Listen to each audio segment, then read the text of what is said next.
오늘도 하나님의 은혜와 사랑이 저와 여러분 모두에게 충만하기를 축복합니다. 오늘은 열매 없는 교회라는 제목으로 마가복음 11장 12절에서 14절 말씀을 함께 나눠보도록 하겠습니다.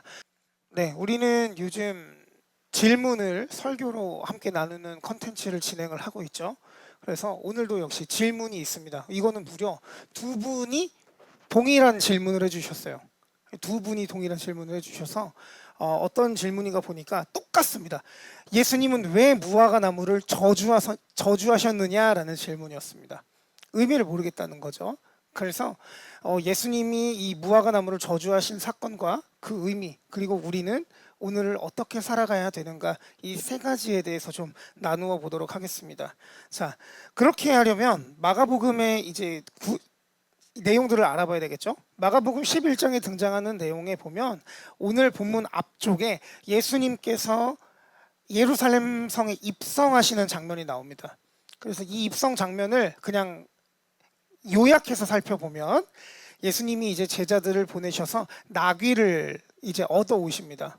나귀를 타고 이제 예루살렘 성에 입성하실 때 이스라엘 백성들이 이제 그 밑에 이제 감람나무 잎사귀를 이제 깔고 자기네 이제 옷을 깔고 호산나 호산나를 외치기 시작합니다. 그러면서 이제 다윗의 자손 뭐 예수여 뭐 영광 받으실지어다 막 이러면서 이렇게 하는 예수님을 찬양한 거죠. 그러니까 이 사람들은 예수님이 이 예루살렘에 입성하심을 통해 뭐를 생각했냐면 이제 이스라엘 나라가 회복이 되겠구나. 이제 뭔가 사건이 일어나겠구나. 이제 진짜 우리는 로마의 식민지로부터 끝이 나겠구나라고 생각을 한 거예요. 그렇게 하고 예수님이 이제 날이 저무니까 다시 베단이라는 마을로 돌아가십니다. 이튿날이 되었습니다. 이튿날이 되어서 예수님이 이제 예루살렘 성전에 다시 들어가려고 하시는데 예루살렘 성에 들어가려고 하시는데 이제 배가 고프셨던 것 같아요. 이제 좀 시장하셨다라고 기록이 되어 있으니까 시장하셨는데 마침 무화과 나무에 잎사귀가 막 무성한 거예요.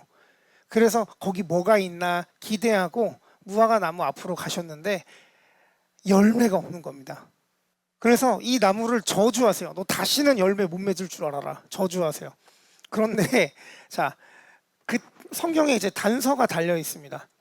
어떤 단서냐면 예수님 이 시기는 무화과 나무에 열매가 없었던 때라는 거예요. 이게 예수님께서라고 한 건 예수님께서 이제 그 무화과 나무를 저주하셨던 시기라고 했다가 문장이 빠졌어요. 죄송합니다. 예수님께서 무화과 나무를 저주하시던 이 시기가 무화과 나무에 열매가 없던 때라는 거예요. 자, 그러면 열매가 없는데 그 나무에서 열매를 얻을 수가 있겠어요? 없겠어요? 당연히 없죠. 마가복음에 분명히 기록이 돼 있어요. 이는 무화과의 때가 아니더라. 그러면 예수님은 왜 무화과 나무를 저주하셨냐는 거죠. 저는 이게 되게 궁금했어요. 예수님 좀 성격이 좀 이상하신 것 같다. 이게 신성모독이 어렸을 때 읽었던 거니까요. 어렸을 때 이 본문을 읽으면서 성격이 진짜 이상하다. 아니 엄한 나무에 열매가 안 맺혀질 때인데 열매를 달라고 하는 것도 웃기고 거기다가 열매가 없다고 저주하는 것도 이거 성격이 이상한 거 아니야? 예수님도 자기 기분 따라 사시는 분인가? 라는 생각을 한 적이 있어요. 어렸을 때. 그래서 어렸을 때 봤자 뭐 10대 후반 뭐 이런 때지만 그래서 여러분도 혹시 이런 오해가 있을 수 있기 때문에 지금부터 설명을 잘 드리겠습니다. 이를 이해하기 위해서는 무화과라는 열매의 특성을 알아야 돼요. 이게 이제 무화과의 특성인데 이제 이 예수님이 무화과 나무를 마주치셨던 그 시기가 대략 3월 중순 정도 되었을 때입니다. 그러니까 잎사귀가 무성할 때예요. 자, 그런데 잎사귀가 무성한 무화과 나무는 어떠냐면 잎사귀가 무성해지기 시작할 즈음부터 열매가 맺히기 시작합니다. 근데 이게 먹을 수 있는 익은 열매가 아니라 그 알맹이 있죠. 열매 알맹이. 뭐 이런 게 맺히기 시작할 때예요. 자, 그러면 이거 먹을 수 있어요, 없어요? 없죠. 예, 그런데 여러분 풋사과 드세요, 안 드세요? 풋사과 얘기를 왜 하냐? 이렇게 작은 알맹이들이 열리고 있는 무화과 잎 알갱이들을요, 배고픈 자들, 특히 이제 뭐 목자라던가 여행자라던가 나그네라던가 뭐 이런 사람들이 먹는 요깃거리가 됐다라는 거예요. 그러니까 길 가다가 배가 너무 고프다 그러면 이거를 뜯어서 먹을 수 있었다라는 겁니다. 그러면 자, 지금 시기상으로 보면 잎사귀가 무성해요. 그런데 열매가 없었다라는 건 지금 이때 열매가 없다는 거예요, 알갱이가 없다는 거예요? 알갱이가 없다는 겁니다. 배고픈 자들이 먹을 알갱이가 없다라는 거예요. 성경 이상하다고 생각하시는 거 아니죠? 그러니까 지금 있어야 될 게 없는 게 문제인 겁니다. 알갱이라도 있어야 되잖아요. 근데 지금 이 알갱이가 없다고요. 무화과 나무가 잎이 무성해요. 겉으로 보니까 괜찮아 보여요. 뭔가 기대가 돼요. 시장하셨던 예수님께서 가서 기대하셨으나 그 나무에 열매가 없었다라는 거. 겉보기만 화려하지 실속은 하나도 없는 나무를 이야기하는 겁니다. 예수님께서 저주하신 무화과 나무는 잎사귀가 무성했지만 열매가 없었어요. 이런 나무들은 마지막에는 토질까지 상하게 한다는 거죠. 그러니까 자기만 죽는 게 아니라 땅까지 같이 병들게 한다는 겁니다. 그렇다면 자, 여기까지 이해가 됐어요. 그러면 굳이 저주까지 할 필요가 있었을까요? 저주까지 할 필요가 없잖아요. 예수님 진짜 성격 이상하신 거 아니에요? 자, 신성모독 아닙니다. 모르고 보면 그렇게 보일 수 있다는 거예요. 그 이유에 대해서 지금부터 좀 살펴보려고 합니다.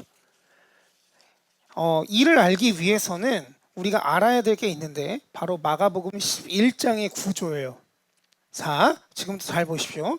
마가복음 11장 1절부터 11장 1절까지는 예수님이 예루살렘에 입성하시는 장면이 나오죠. 그리고 12절부터 14절, 오늘 본문의 무화과 나무를 저주하시는 사건이 나옵니다. 그 다음에 13절부터 19절까지 성전 정결 사건, 저는 이것을 성전 파괴 사건, 성전 해체 사건이라고 표현을 하는데 어쨌든 성전을 해체하시는 사건이 등장하게 됩니다. 그 있죠, 이렇게 채찍으로 이렇게 휘두르면서 만민이 기도하는 집인데 강도의 구려를 만든다 막 이러면서 하시는 그 장면이 여기 나오는 장면이에요. 그 다음에 20절부터 25절까지 저주받은 무화과 나무가 시들어서 병들어 죽은 것을 제자들이 보게 됩니다. 그 사건이 여기 등장하게 되고 26절은 없음이라고 떠요. 없어요. 나중에 찾아보세요. 그리고 27절부터 33절까지는 권위에 대한 대화를 종교 지도자들과 함께 하시게 됩니다. 자, 그러면 제가 지금 저기에다가 노란색하고 빨간색으로 색칠을 해놨죠.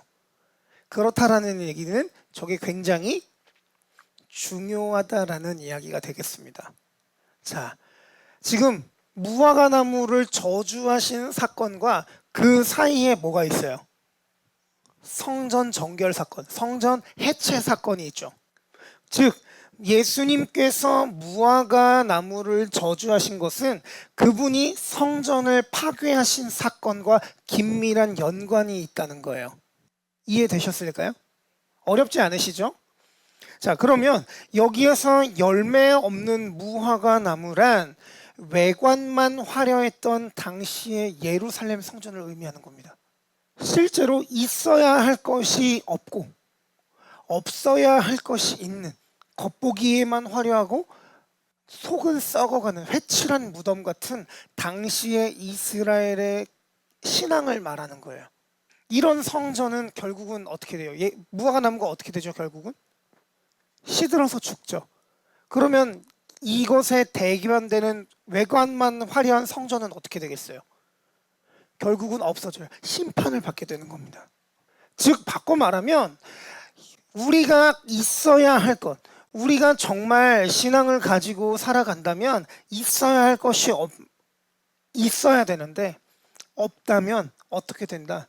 그는 결국은 심판을 받게 된다라는 걸 말하는 겁니다. 경계상의 그리스도인들 혹은 교회 안에 있는 불신자들을 의미하는 거라고 볼 수 있겠어요. 자, 그러면 이 내용이 되게 무섭잖아요. 그러면 오늘 본문을 통해서 우리는 어떻게 살아야 될까를 고민해야 되는 거죠. 그럼 우리 어떻게 살아야 될까요? 아주 쉬워요. 당연히 우리는 열매 맺는 삶을 살아야죠. 무화과 나무가 열매가 없고 열매가 없는 당시의 종교를, 당시의 성전을 예수님께서 비판하시고 저주하시잖아요. 나중에 마태복음에 가면 이런 내용까지 나오죠. 너는 저주받은 성읍이다라고 하시면서. 그렇다는 얘기는 우리는 당연히 예수를 믿는 열매를 드러내는 삶을 살아야 되는 거예요. 그러면 여러분에게 있어서 열매란 무엇입니까? 우리에게 열매란 무엇입니까? 우리가 맺어야 할 열매가 뭐예요? 지금 이건 지난주까지의 설교와 굉장히 긴밀한 연관이 있습니다. 제가 일부러 이렇게 본문을 배치를 했어요. 자, 보겠습니다. 읽어볼까요? 시작. 하나님 나라를 살아가는 삶. 우리의 열매가 뭐예요? 하나님의 나라를 살아가야 되는 거예요. 자, 그러면 죽어서 가는 하나님의 나라를 말합니까? 아니에요. 우리가 이 땅에서 하나님과 교제하면서 살아가는 그 나라를 말하는 거예요. 왜 이런 이야기를 제가 지금 하고 있는가? 바로 이런 내용들 때문입니다. 여러분, 현대 교회의 모습을 좀 보세요. 어때요? 보기 좋으세요? 솔직히 저는 보기 별로 안 좋아요. 크기만 커요. 대형화되어 있습니다. 그리고 사람들도 큰 교회를 원해요. 그게 보기가 좋아요. 내가 어느 교회에 다닌다라는 내 자신의 자부심이 되기도 합니다. 그게 보기가 좋으세요, 여러분? 허세 아닙니까? 허세? 무슨 교회가 무슨 자기 이게 뭐 훈장 같은 거예요? 나 아는 사람 중에 뭐 대통령 있다 뭐 이런 거예요? 끼는 소리를 하고 있어요. 왜 교회가 개독교라고 욕을 먹어요? 우리가 이 땅에서 하나님의 나라를 살지 못하니까 욕 먹는 거 아닙니까? 교회 안에서만 신앙생활 잘하는 척하고 교회 밖에 나가서는 문제가 있는 거 아니에요? 어린이집에서도 이제 이런 일들이 비일비재합니다. 교회에서 운영하는 어린이집에서 가끔 면접을 보고 채용을 할 때 이런 조건을 달아요. 우리 어린이집에서 일하시려면 교회로 옮기셔야 돼요. 우리 교회로. 그렇게 해서 남의 성도 빼와가지고 어디다가 할 거예요. 결혼하면 다른 교회로 빠져나간다고 청년들 결혼하지 말라 그러고, 자기네 교회 안에서만 연애하라 그러고, 신랑 혹은 신부를 교회로 데리고 오라 그러고, 참 잘하는 짓입니다. 이렇게 비판적인 이야기를 하면 또 이제 제가 굉장히 날카로워질 수 있기 때문에 지금 굉장히 부드럽게 풀어내려고 노력하고 있는 모습이 보이시죠? 우리의 삶은 어때요? 그런 사람들 말고 우리 개인의 모습은 어떠냐는 거예요. 여러분, 그 아무도 보는이 없을 때 당신은 누구인가라는 책이 있습니다. 아무도 없어요. 아무도 없다라는 게 여러분 주변에 목사가 없어요. 우리 교회 성도들이 없습니다. 그러면 여러분 어떻게 사십니까? 저 몰라서 여러분한테 그냥 질문 던진 거예요. 여러분이 스스로를 한번 돌아보시라는 이야기예요. 최근에 그런 이야기들을 좀 나눌 일들이 많았습니다. 한 청년과 이제 이야기를 하다가 그 청년이 이제 우리 교회에 청년이 있냐라고 질문을 해서 우리 교회 청년이 지금 안 나오고 있다 그랬더니, 청년이 이제 자기가 우리 교회 나오고 싶은데 우리 교회 청년이 자기만 있었으면 좋겠다는 거예요. 제가 그러면 그래서 그건 아닌 것 같다 그랬죠. 그랬더니 뭐 교회가 굳이 공동체여야 되느냐 막 이러면서 얘기를 하길래, 개인이 하나님과 교제하면서 살아가는 게 중요한 거지 공동체는 별로 안 중요하지 않나요? 라고 해서 제가 이제 또 제 그 까칠함 있죠. 그게 또 발동이 돼가지고 그건 아닙니다. 그것은 성경에서 말하는 것이기 때문에 교회와 성도 간의 관계는 굉장히 중요합니다라고 했더니 존중합니다라고 그러더라고요. 존중한다라는 건 무슨 얘기예요? 내가 사실은 네가 다 맞다고 생각은 안 하는데 네 생각도 존중해라는 의미잖아요. 이게 죄송합니다. 아니, 성경이 그렇게 말한다는데 네가 나를 존중한다라는 건 내가 틀렸다는 얘기잖아요. 여러분, 이게 제가 지금 그 청년만 이야기를 했지만 이 시대의 아주 아픈 부분입니다. 성경도 지가 보고 싶은 대로 봐요. 지가 해석하고 싶은 대로 해석해요. 그러면 걔네가 문제입니까? 그렇게 생각하는 걔네가 문제예요? 교회도 문제예요. 교회는 왜 문제냐? 걔네가 그렇게 생각할 수밖에 없도록 행동한 게 문제고, 걔네들이 그렇게 생각하도록 가르친 게 문제예요. 성경을 성경으로 안 보는 게 이 시대의 아픔과 문제란 말이에요. 그렇다고 한다면 여러분, 지금 이것이 과연 열매 맺는 아름다운 교회라고 볼 수 있겠습니까? 한 가지만 더 이야기하고 마치도록 하겠습니다. 청년 우리 교회는 다음 세대를 키우는 교회래요. 다음 세대를 세우기 위한 교회래요. 자, 여러분, 여러분은 생각을 한번 말씀해 주세요. 우리 교회가 다음 세대를 키우려고 해요. 그러면 우리 교회 뭐 해야 될까요? 청년들을 전도해. 그리고 어떻게 키울 거예요? 이렇게 생각하면 할 말이 없죠. 그 교회들이 내놓은 답은 뭔지 아십니까? 교회에 LED 화면을 큰 걸로 바꿔요. 그리고 최신의 악기들을 들여놓습니다. 청년들이 놀 공간을 만들어요. 그러고서는 자기는 다음 세대에 사역한다는 거예요. 그러고서 물어보겠죠? 그러면 교육은 어떤 거 하냐? 아이고, 교육은 예배가 교육이죠. 이러면서 아주 훌륭하신 말씀들을 하시는데 역겨워서 미쳐버리는 줄 알았어요. 여러분, LED 화면하고 악기 최신으로 바꾸고 좋은 걸로 바꾸고 뭐 이렇게 교회에서 청년들에게 놀 공간 제공하면 그게 다음 세대에 사역하는 겁니까? 목사가 목회 안 하겠다는 얘기 아니에요? 진짜 다음 세대 사역은 어떻게 하는 겁니까? 가르쳐야죠. 지키게 해야죠. 혹시 우리가 그런 실수를 하고 있는 건 아닙니까? 제가 지금 교회의 여러 가지 단면들을 보여드렸어요. 그런 건 되게 유명하죠. 사장이 믿어요. 예수 믿는 사람이에요. 그런데 직원들을 가장 많이 갈취하는 사람이 사장이에요. 그러고서는 신우회 같은 데 들어가서 기도 열심히 하고 해요. 이게 과연 덕이 된다고 생각하세요? 내가 직원입니다. 내가 말단인데 주일날 교회를 가야 돼요. 3교대예요. 그러니까 내가 교회를 가야 되니까 3교대는 못한대요. 교회를 빠질 수가 없대요. 직장을 빠져요. 그러면 결국은 그 피해는 누가 고스란히 뒤집어 쓰겠냐는 거예요. 옆에 있는 동료들이 뒤집어 쓰는 거 아닙니까? 이게 믿는 사람의 삶이라고 할 수 있겠습니까? 예수 믿는다고 하면서 온갖 반칙과 비리를 저지른다면 그것이 예수 믿는 삶이라고 할 수 있겠어요? 그러고서 어디 가가지고는 아우 제가 어느 교회 장로인데 어느 교회 목사인데 잘하는 짓입니다. 정말로. 제가 지금 여러분 앞에서 말씀드린 이것이 바로 한국교회의 실태예요. 지금 막 얘기하다가 감정이 막 복받치기 시작했는데 지금 괜찮아요? 차분해야 돼요. 우리는 예수 믿는 걸 정말 쉽게 생각하는 것 같아요. 예수 믿는 게 쉽습니다. 예수 믿는 게 쉬워요. 왜냐면 하나님 말씀대로만 살면 되거든요.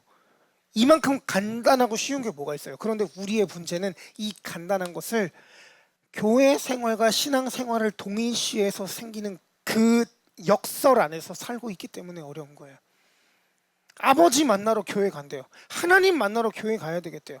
하나님은 어디에나 계시는 분 아닙니까?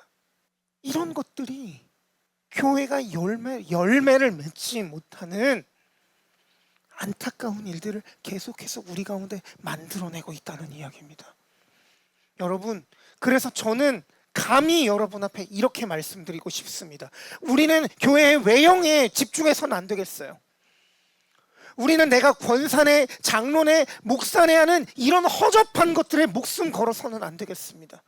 내가 예수를 30년 믿었네, 40년 믿었네, 모태 신앙이네, 3대 신앙이네, 4대 신앙이네, 이런 허접한 내용들에 우리가 자부심을 느껴서는 안 되겠어요.